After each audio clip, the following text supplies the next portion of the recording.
Hello student, स्वागत है आपका हमारे यूट्यूब चैनल टीचिंग अड्डा में। इलेक्ट्रोस्टैटिक्स का हमने पिछला वीडियो जो दिया था वो था चार्ज की प्रॉपर्टीज के बारे में। उस हमने चार्ज के बारे में थोड़ा सा डिस्कशन किया था कि कितने टाइप के होते हैं, उनकी प्रॉपर्टीज क्या होती हैं, फिर उनकी प्रॉपर्टीज पढ़ी जैसे क्वांटाइजेशन, एडिटिवनेस और कंजर्वेशन ऑफ चार्ज। इन सब के बारे में हमने पढ़ लिया था। इस वीडियो में हम बात करेंगे जब दो चार्जेस रखे होते हैं उनके बीच में जो फोर्स लगता है वो फोर्स क्या होता है, उसकी वैल्यू क्या होती है और उसकी प्रॉपर्टीज क्या होती है। तो ये सब जिस लॉ से दिया गया उसको बोलते हैं कूलॉम्स लॉ। तो स्टार्ट करते हैं कूलॉम्स लॉ। अब कूलॉम्स लॉ में क्या था, कूलॉम्स एक साइंटिस्ट है, उन्होंने क्या किया, दो चार्जेस ले लिया। सपोज एक Q1 ले लिया, दूसरा उन्होंने Q2 ले लिया। अब हमको ये पता है कि अगर दोनों चार्जेस पॉजिटिव होंगे या दोनों चार्जेस निगेटिव होंगे तो एक दूसरे को रिपेल करेंगे, बट अगर एक पॉजिटिव और एक निगेटिव चार्ज हुआ तो एक दूसरे को अट्रैक्ट करेंगे। ये हमको अच्छे से पता है। अब उन्होंने क्या देखा कि ये जो चार्जेस हैं इनको जब रखा गया तो इन्होंने एक दूसरे पे एक फोर्स लगाया, सेम टाइप के चार्जेस से तो रिपेल किया, अपोजिट टाइप के चार्जेस से तो अट्रैक्ट किया। और इस फोर्स को उन्होंने नाम दिया इलेक्ट्रोस्टैटिक फोर्स या कोलंबियन फोर्स या इलेक्ट्रिक फोर्स भी सिंपली कह सकते हैं। फिर उन्होंने इस फोर्स की कुछ प्रॉपर्टीज के बारे में स्टडी किया कि अब बेसिकली प्रॉपर्टीज है क्या, कि जब फोर्स लगाते हैं तो क्या होता है क्या नहीं होता है। सबसे पहले हम इसकी फॉर्मूले के बारे में बात कर लें। उन्होंने जब इसको स्टडी किया अच्छे से देखा कि अब चार्जेस की वैल्यू जितनी हम बढ़ाते जा रहे हैं फोर्स की वैल्यू भी उतनी इंक्रीज होती जा रही है। तो उन्होंने बताया कि इन दोनों के बीच में जो फोर्स एक्ट कर रहा है F वो डायरेक्टली प्रोपोर्शनल होगा product of both the charges, मतलब दोनों चार्जेस के प्रोडक्ट के डायरेक्टली प्रोपोर्शनल है।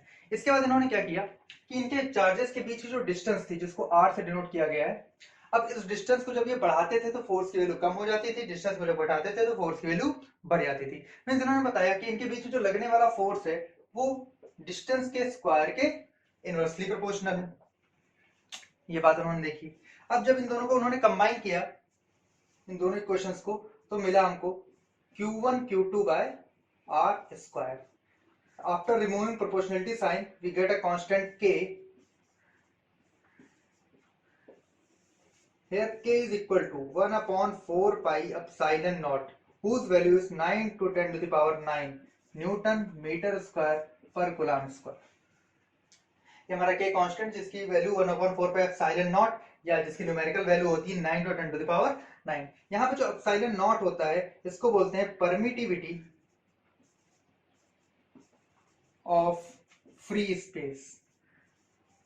परमिटिविटी ऑफ फ्री स्पेस ये क्या होता है इसके बारे में थोड़ा आगे डिस्कस कर लेंगे हम कि परमिटिविटी क्या होती है। जब डायरेक्टिव वगैरह बताएंगे तब हम इसके बारे में डिस्कशन कर लेंगे। तो ये था परमिटिविटी ऑफ फ्री स्पेस। तो हमारा जो फोर्स का फॉर्मूला बन जाता है बेसिकली वो ये होता है 1/4 pi epsilon not Q1 Q2 by R square.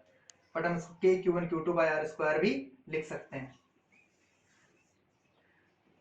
तो ये तो फॉर्मूला बन गया कि हाँ जब दो चार्जेस रखे हैं उनके बीच की डिस्टेंस पता होगी, चार्जेस की वैल्यू पता होंगी, उनके बीच अगर हमें फोर्स निकालना है तो सिंपली हम ये फॉर्मूला अप्लाई कर सकते हैं जो है हमारा 1/4 pi epsilon not Q1 Q2 by R square. यहाँ पे जो 1/4 पाई एप्सिलॉन नॉट है उसकी पूरी वैल्यू है 9 to 10 to the power 9।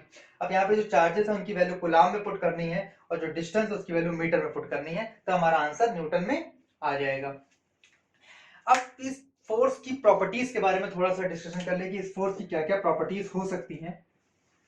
तो जब उन्होंने रखा जैसे चार्जेस को तो देखा कि इस वाले चार्ज ने इस पे फोर्स लगाया और इस वाले चार्ज ने इस पे फोर्स लगाया, मतलब दोनों पे फोर्स लग रहा है। क्या हो रहा है, दोनों पे फोर्स लग रहा है। मींस दोनों पे कूलॉम फोर्स जो होता है वो दोनों चार्जेस पे एक्ट करता है, it act along the both the charges.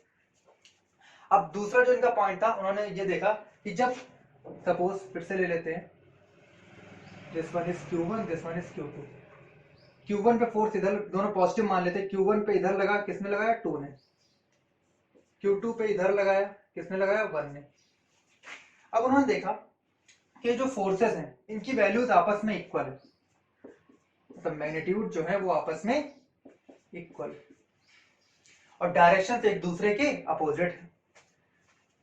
Direction एक दूसरे के अपोजिट है, जिसको हम लिखना चाहें तो ऐसे लिख सकते हैं -f(2)1।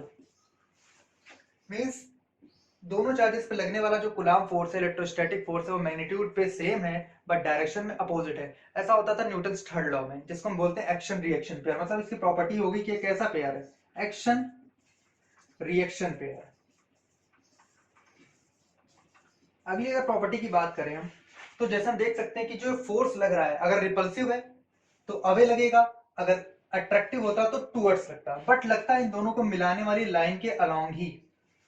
जो चार्जेस इनको मिलाने वाली लाइन के अलोंग लगता है, या अवे या फिर टुवर्ड्स। ऐसा नहीं कि इस साइड लग जाए या डाउनवर्ड लग जाए या अपवर्ड लग जाए। मीन जो कोलम्बियन फोर्स है या इलेक्ट्रोस्टैटिक फोर्स है वो दोनों चार्जेस को मिलाने वाली लाइन के अलोंग लगता है। ऐसे फोर्स को बोलते हैं सेंट्रल फोर्स। क्या बोलते हैं इसको? Central force. सेंट्रल फोर्सेस वो होते हैं जो दो पार्टिकल के बीच में वर्क करते हैं और उन दो पार्टिकल को मिलाने वाली लाइन के अलोंग एक्ट करते हैं। ऐसे फोर्सेस को हम बोलते हैं सेंट्रल फोर्स। इसके पहले हमने एक और सेंट्रल फोर्स पढ़ा, उसको बोलते थे ग्रेविटेशनल फोर्स, क्लास 11th में पढ़ा होगा। तो एक्शन रिएक्शन पेयर था, सेंट्रल फोर्स था। अगली प्रॉपर्टी की अगर हम बात करें तो देखते हैं कि जैसे मान लो कि हमारे पास दो चार्जेस थे, वैसे ही एक हमने Q1 ले लिया, दूसरा हमने Q2 ले लिया। अब Q1 ने Q2 पे इधर की तरफ फोर्स लगाया, बढ़िया लगा रहा था, जितना था उतना एक्ट कर रहा था। अब तीसरा चार्ज आ गया, मर्जी है उसकी, आ सकता है। तीसरा चार्ज आ गया, अब तीसरे चार्ज ने भी इस पे फोर्स लगाया, बट Q1 पहले Q2 पे जब ये चार्ज नहीं था तब Q1 Q2 पे लगा रहा था कितना? F21। इस चार्ज के आने के बाद भी Q1 Q2 पे अभी भी इतना ही फोर्स लगाएगा। Q1 के द्वारा लगाए गए फोर्स में कोई भी चेंजेस नहीं होंगे। बदलेगा तो क्या? इस पे लगने वाला नेट फोर्स चेंज हो जाएगा, बट इंडिविजुअल फोर्सेस में कोई भी चेंज नहीं होगा। मींस जो कोलंबियन फोर्स होता है ये इंडिपेंडेंस होता है प्रेजेंस और absence of any other charge. तो दो चार्जेस के बीच में अगर फोर्स लग रहा है तो उनके बीच में लगने वाला फोर्स तीसरे चार्ज के प्रेजेंस और एब्सेंस से कोई फर्क नहीं पड़ता। ये इनकी अगली प्रॉपर्टी थी कि ये इंडिपेंडेंस होता है। तो बेसिस न्यूमेरिकल्स काफी आते हैं, तो न्यूमेरिकल्स के बारे में थोड़ा सा डिस्कशन कर लेते हैं। सिंपल सिंपल कोई 3-4 न्यूमेरिकल्स कर लेंगे हम। तो इसके लिए आपको थोड़ा बहुत आना चाहिए, जैसे क्या कैलकुलेशंस अच्छे से आनी चाहिए, और आपको वेक्टर सम आना चाहिए अच्छे से। वेक्टर सम मतलब दो वेक्टर्स होते थे, उनको कैसे ऐड करते थे, उनके निकालने का जो फॉर्मूला होता था। जैसे सपोज एक वेक्टर ये है ए वेक्टर, दूसरा वेक्टर है ये बी वेक्टर, इनका जो रिजल्टेंट होता था उसको निकालने के लिए हम क्या करते थे, ऐसे पैरेललोग्राम बना के उनका जो डायगोनल होता था that is resultant vector R, और इसकी वैल्यू निकालते थे किससे? Under root a square plus b square plus 2ab cos theta से। और इसकी डायरेक्शन अगर निकालनी होती थी अल्फा, तो फिर अल्फा करके हम निकालते थे बी साइन थीटा अपॉन ए प्लस बी कॉस थीटा। तो इस तरीके से हम जो निकालते थे, तो ये फॉर्मूले आपको अच्छे से पता होने चाहिए, उनका यूज करना आना चाहिए, क्योंकि फोर्स हमारी वेक्टर क्वांटिटी है। अगर वहां एक से ज्यादा फोर्सेस होंगे तो उनको ऐड करने के लिए हम वेक्टर सम वाला फॉर्मूला ही इस्तेमाल करेंगे, डायरेक्टली उनको ऐड नहीं कर सकते हैं, उनकी डायरेक्शन सपोज अलग है। तो अब जैसे हम एक सिंपल पहला क्वेश्चन देते हैं, पहला क्वेश्चन आपसे पूछते हैं, ध्यान से सुनिएगा कि find out the minimum possible force between two charges separated by 1 metre. आपको क्या निकालना है? पहले एक बार आप खुद से ट्राई करिए, फिर मैं बताता हूँ। ट्राई कर लिया होगा आपने, अब देखते हैं जरा। Find out the minimum possible force between two charges separated by 1 metre apart. तो दो हमारे पास मान लीजिए चार्ज है, Q1 है दूसरा Q2 है, दोनों के बीच की डिस्टेंस हमने कितनी ले ली? 1 मीटर ले ली। फोर्स का फॉर्मूला हमारा होता है K Q1 Q2 by r square. K की वैल्यू 9 कांस्टेंट रखते हैं। अब मिनिमम निकालना है, तो मिनिमम के लिए देखो डिस्टेंस हमको पता है, क्या नहीं पता हमको? चार्जेस की वैल्यू नहीं पता। तो चार्जेस भी हमारे मिनिमम होने चाहिए। हमने जब चार्ज की प्रॉपर्टी पढ़ी थी तो वहां बताया था कि जो मिनिमम पॉसिबल चार्ज होता है वो होता है किसके बराबर? 1 इलेक्ट्रॉन के बराबर। मींस यहाँ पर जो हमारा Q1 और Q2 दोनों होगा वो हमारा किसके बराबर होगा? E के बराबर। तो फॉर्मूला बन जाएगा K E square, that is answer, क्योंकि R की वैल्यू 1 है। ये हमारा आंसर होगा। बाकी आपको अगर न्यूमेरिकल वैल्यू निकालनी है तो K और E की वैल्यू पुट कर देंगे। E की वैल्यू होती है 1.6 इंटू 10⁻⁻19 कूलम, हमारा आंसर आ जाएगा। इसके अलावा और भी कई सारे क्वेश्चंस हैं, जैसे अगला क्वेश्चन हम आपको देते हैं।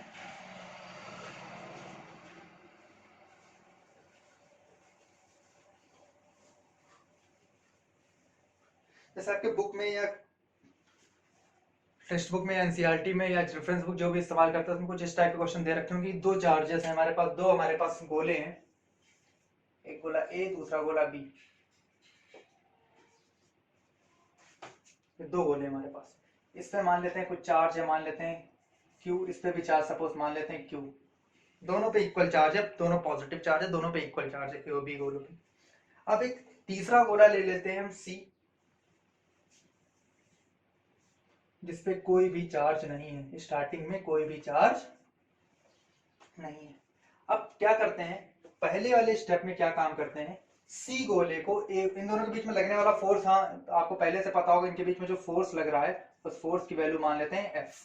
सपोज कितनी है, एफ है। इसका अगर फॉर्मूला लिखना चाहे तो लिख, इनके बीच की डिस्टेंस आर थी, लिखना चाहे k q square by r square. अब क्वेश्चन ये पूछा गया है कि सबसे पहले सी वाले गोले को, आइडेंटिकल है, तीनों आइडेंटिकल है, सबसे पहले सी वाले गोले को किससे हमने टच कराया, ए से।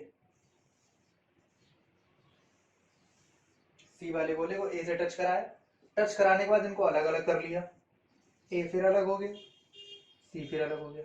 इसके बाद अगले स्टेप में, सेकंड स्टेप में, इस वाले सी वाले गोले को फिर से किससे टच कराया, बी से, फिर इनको अलग अलग कर लिया।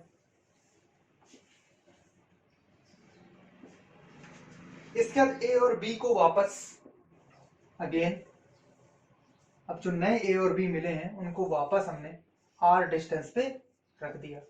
अब पूछा गया नया फोर्स इस एफ के फॉर्म में कितना होगा, ये क्वेश्चन है। सिंपल, ऐसे क्वेश्चन आपके टेक्स्ट बुक में बहुत होंगे कि दो आइडेंटिकल हमारे पास स्फीयर्स थे, मेटल के स्फीयर थे या कुछ भी नॉन कंडक्टर कंडक्टर कोई भी स्फेरिकल पार्ट थे, उन पे सेम चार्जेस था, उनके बीच की डिस्टेंस आर थी, उनके बीच में लगने वाला फोर्स ये था। एक तीसरा आइडेंटिकल स्फीयर था सी, उस पर कोई चार्ज नहीं था, उसको सबसे पहले हमने ए से टच कराया, फिर सेपरेट कर लिया, फिर उसी को लेकर हमने बी से टच कराया, फिर उसको सेपरेट कर लिया, फिर ए और बी को वापस हमने आर डिस्टेंस पे रख दिया। अब ए और बी के बीच में लगने वाला फोर्स पूछा गया है। होता क्या है, आइडेंटिकल होते हैं तो उसमें चार्जेस का डिस्ट्रीब्यूशन होता है, और जो चार्जेस का डिस्ट्रीब्यूशन होता है वो इक्वली होता है। ठीक, जैसे मान लो इस पे कितना चार्ज था क्यू, इस पे कितना था जीरो, तो टोटल मिलके हमारे पास कितना है, क्यू चार्ज है। और जब इनको अलग अलग करेंगे तो आधा चार्ज इस पे रह जाएगा और हाफ इस पे हो जाएगा, हाफ हाफ सेपरेट हो जाता है।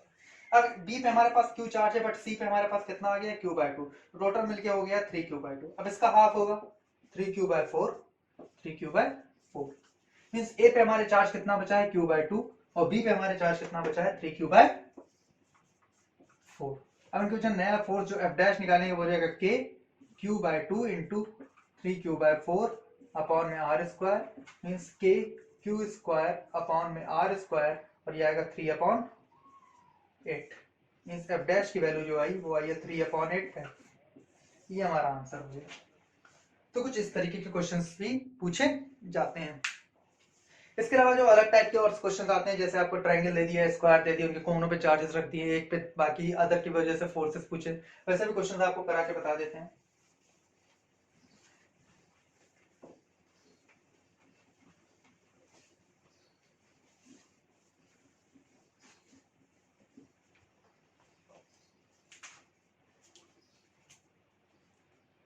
सपोज एक ट्रायंगल है, तीन कोने हैं आपके, 1 2 एंड 3, तीनों पे सेम चार्ज है, तीनों पॉजिटिव है, कोई प्रॉब्लम नहीं, तीनों पे सेम चार्ज, तीनों पॉजिटिव है। तीसरे चार्ज पे इन दोनों की वजह से फोर्स पूछा है, साइड ए ले लेते हैं, तीसरे चार्ज पे इन दोनों की वजह से फोर्स पूछा है। तो पहला वाला जो इस पे फोर्स लगाएगा वो इस, सबसे पहले क्या काम करते हैं, डायरेक्शन बनाते हैं डायग्राम में, कि तीसरे पे लगाया किसने, फर्स्ट ने, फिर तीसरे पे लगा किसने लगाया, सेकंड ने।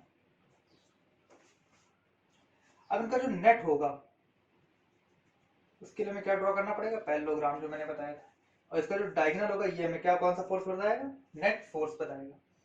अब इसके लिए हमारे पास फॉर्मूला जो है वो होगा एफ अंडर रूट में F31 square plus F32 square plus 2F31 into F32 into cos theta. Theta की बात करते हैं, इनके बीच में बना एंगल ये होगा, मीन्स ये वाला एंगल। अब तीनों साइड्स इक्वल है, मतलब कैसा ट्रायंगल, इक्विलैटरल, मतलब ये एंगल कितने डिग्री होगा, 60 डिग्री होगा, मीन्स हमको थीटा पता चल गया कितने डिग्री है, 60 डिग्री है। अब बात कर लें कि F31 और F32 की वैल्यू क्या होगी, तो देखते हैं। ये इन दोनों के बीच में लगने वाला फोर्स है और ये वाला इन दोनों के बीच में लगने वाला फोर्स है। चार्जेस सेम है, डिस्टेंस सेम है, मींस फोर्स भी सेम होंगे, जो होगा k q square upon a square, value ये होगी। अब इस वैल्यू को यहाँ पुट कर देंगे, तो f इक्वल टू बन जाएगा under root k q square upon a square का whole square plus k q square upon a square का whole square plus 2 k q square upon a square into k q square upon a square into cos 60।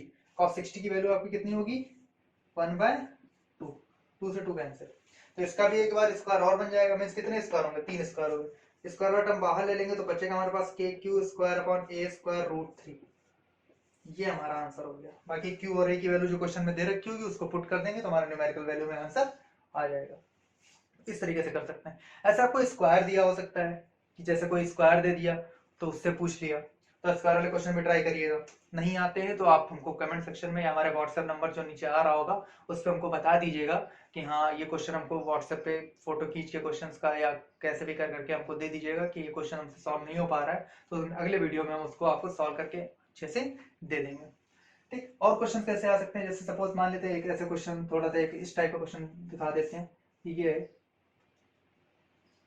1 metre 2 metre 3 metre 4 metre ऐसे करके एक series है आपकी पूरी, और ये मान लेते हैं टोटल कहाँ तक है, सपोज 100 मीटर तक या 50 तक ले लेते हैं, ऐसे कर कर 1 पे 1 कूलम चार्ज रखा है, 2 पे 8 कूलम रखा है, 3 पे 27 कूलम रखा है, और 4 पे आपका हो जाएगा 64 कूलम रखा है, ऐसे रखा हुआ। ऐसे इसको चलो 10 तक ले लेते हैं, ज्यादा बड़ा नहीं करना। 10 पे कितना हो जाएगा, क्यूब के फॉर्म में जा रहा है तो 1000 कूलम हो जाएगा 10 पे। सब पॉजिटिव है, यहाँ पे भी 1 कूलम चार्ज रखा हुआ है, सेंटर पे भी। अब पूछा क्या गया कि सेंटर पे जो ये फोर्स रखा हुआ है, ओरिजिन पे जो चार्ज रखा हुआ है, इन सारे की वजह से इस पे लगने वाला फोर्स बताना है। तो सारे पॉजिटिव है, सब इस पे इजी साइड फोर्स लगाएंगे। एक ही डायरेक्शन में फोर्स लगाने के लिए सबको हम डायरेक्टली क्या कर सकते हैं, ऐड कर सकते हैं। मींस जो हमारा फॉर्मूला बनेगा एफ का, फॉर्मूला तो हमारा होता है के Q1 Q2 by r square, के सब में कॉमन मिलेगा, Q1 Q2 1 into 1 1, are square मतलब यहाँ से यहाँ तक की डिस्टेंस कितनी होगी 1 होगी, plus Q1 Q2 1 into 8 means 8, 2 का स्क्वायर मतलब 4, ऐसे ही 27 9, ऐसे लास्ट में जाएंगे तो कितना होगा वहां पे 1000 अपॉन 10 का स्क्वायर 100,